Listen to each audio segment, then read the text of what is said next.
Ang ulam natin for today ay bistek na manok na may talong.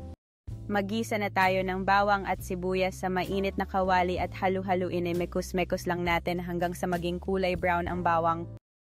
Sunod, isahog na natin ang manok, pagkatapos ay halu-haluin. Maghintay lang tayo ng ilang sandali.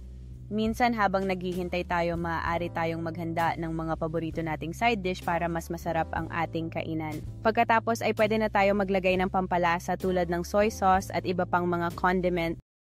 Sunod, ilagay na natin ang talong at halu-haluin na nating muli.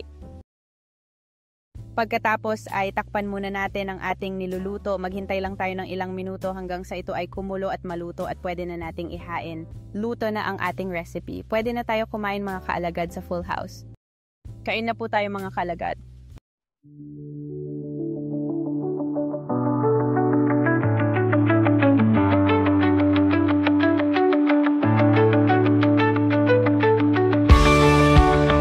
Huwag kalimutan mag-follow, like at share naman mga kaalagad.